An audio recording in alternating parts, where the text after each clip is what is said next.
Assalamualaikum warahmatullahi wabarakatuh. Salam sejahtera untuk kita semua. Kenalkan, nama saya Muhammad Al-Fauzan Hamba dengan nomor induk mahasiswa 202210115133. Nah, dalam video ini saya akan membahas secara komprehensif mengenai tindak pidana pencucian uang atau yang biasa dikenal dengan istilah TPPU. Materi ini tidak hanya penting dari sistem teori hukum, tetapi juga sangat relevan dalam praktek penegakan hukum di Indonesia maupun secara global. Dengan maraknya kasus pencucian uang, pemahaman yang mendalam tentang unsur modus operandi, peraturan undang-undangan, serta tantangan penanganannya menjadi sangat penting, khususnya bagi kita sebagai generasi muda calon penegak hukum. Pernahkah Anda mendengar istilah pencucian uang atau money laundering? Mungkin sekilas terdengar seperti istilah yang aneh. Mengapa uang perlu dicuci? Apakah uang kotor secara harfiah dan perlu dibersihkan? Namun di balik istilah tersebut, tersembunyi sebuah kejahatan ekonomi yang sangat kompleks, merugikan negara, dan berpotensi membahayakan stabilitas keuangan serta integritas sistem hukum. Pencucian uang merupakan salah satu kejahatan yang bersifat laten, tidak kasat mata, namun efeknya bisa luar biasa. Oleh karena itu, dalam video kali ini kita akan membahas tentang apa itu tindak pidana pencucian uang. Bagaimana mekanisme pada dasarnya hukumnya di Indonesia, serta bagaimana peran aparat penegakan hukum masyarakat dalam mencegah dan memberantas kejahatan ini. Tindak pidana pencucian uang atau yang bisa disebut TPPU adalah proses yang dilakukan oleh individu atau kelompok untuk menyembunyikan atau menyamarkan asal-usul uang yang diperoleh secara ilegal agar terlihat seperti berasal dari kegiatan yang sah. Istilah ini berasal dari praktik yang berusaha memutihkan uang hasil kejahatan agar bisa digunakan dengan bebas di dunia nyata.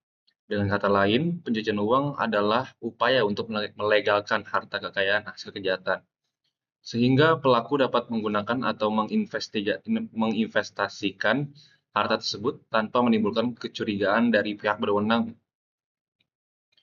Proses ini seringkali melibatkan berbagai transaksi keuangan yang rumit, menggunakan pihak ketiga atau rekening palsu, perusahaan fiktif, hingga investasi di luar negeri. Dalam hukum Indonesia, tindak pidana pencucian uang memiliki dasar hukum yang kuat dan jelas.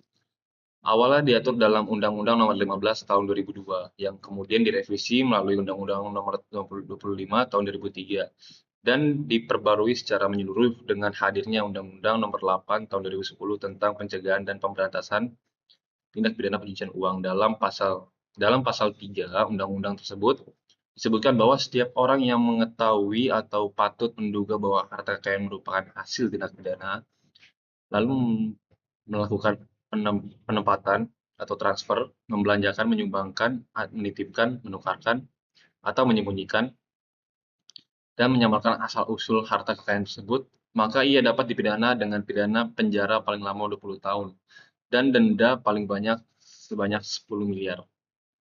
Ini menunjukkan bahwa negara memandang kejahatan pencucian uang sebagai kejahatan serius yang harus ditindak secara tegas. Secara umum, proses pencucian uang dilakukan dalam tiga tahap utama. Pertama adalah tahap placement, yaitu di tahap mana uang hasil kejahatan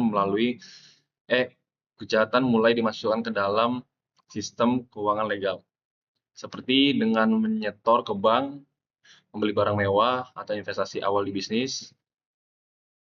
Yang kedua, tahap layering, yaitu upaya untuk memutus hubungan langsung antara uang dengan sumber kejahatannya. Biasanya tahap ini dilakukan dengan cara memindahkan uang melalui serangkaian transaksi kompleks. Misalnya transfer antar bank, lintas negara, pembelian saham, atau pemakaian pihak ketiga. Masuk ke tahap 3, yaitu adalah integration, yaitu proses di mana uang bersih tadi dikembalikan digunakan untuk pelaku. Dalam kegiatan ekonomi legal, pada titik ini uang tersebut sulit dilacak karena sudah menyatu dengan sistem ekonomi formal. Jenis tindak pidana yang menjadi sumber utama dari pencucian uang pun sangat beragam dalam konteks hukum Indonesia. Sumber dari TPPU disebut sebagai tindak pidana asal, yaitu berbagai jenis kejahatan yang menghasilkan keuntungan finansial. Beberapa contohnya antara lain tindak pidana korupsi, narkotika, perdagangan manusia, teroris, penipuan, penggelapan penyelundupan, perbankan, hingga kejahatan perpajakan dan kejahatan lingkungan. Bahkan dalam era digital seperti sekarang ini, kejahatan cyber seperti penipuan daring, skema, Ponzi online, dan phishing juga menjadi sumber dana yang kemudian dicuci melalui berbagai metode canggih dan modern. Adapun metode atau teknik yang digunakan oleh pelaku pencucian uang juga harus terus berkembang seiring dengan kemajuan teknologi. Meningkatnya keterampilan pelaku, beberapa mode yang umum dilakukan di antara lain adalah menggunakan perusahaan cangkang atau shell company, yaitu perusahaan yang secara legal terdaftar tetapi tidak memiliki kegiatan usaha nyata. Perusahaan ini sering digunakan untuk menyamarkan transaksi keuangan ilegal, yaitu pelaku juga bisa menggunakan rekening atas nama orang lain atau pihak ketiga yang disebut dengan nomin, menyamarkan dana melalui pembelian barang-barang mewah seperti lukisan, perhiasan, mobil sport, atau jam tangan mahal. Ada juga metode smurfing, yakni mencegah uang dalam jumlah besar menjadi beberapa transaksi kecil agar tidak terdeteksi sistem perbankan. Dan di era modern, aset digital seperti kripto juga mulai digunakan sebagai sarana pencucian uang karena tingkat anonimitasnya sangat tinggi. Dalam konteks pemberantasan, Indonesia memiliki lembaga utama yang bernama PPATK, yaitu Pusat Pelaporan Atas Analisis Transaksi Keuangan. PPATK bertugas untuk menerima, menganalisis, dan mengevaluasi laporan transaksi keuangan mencurigakan serta memberikan hasil analisis tersebut kepada aparat penegak hukum seperti kepolisian, kejaksaan, KPK, maupun lembaga lain yang berwenang. PPATK juga bekerja sama dengan lembaga internasional dalam mencegah pencucian uang lintas negara. Peran aktif PPATK sangat penting karena seringkali pencucian uang dilakukan dengan sangat rapih dan tersembunyi, sehingga membutuhkan sistem intelijen keuangan yang kuat untuk mendeteksinya.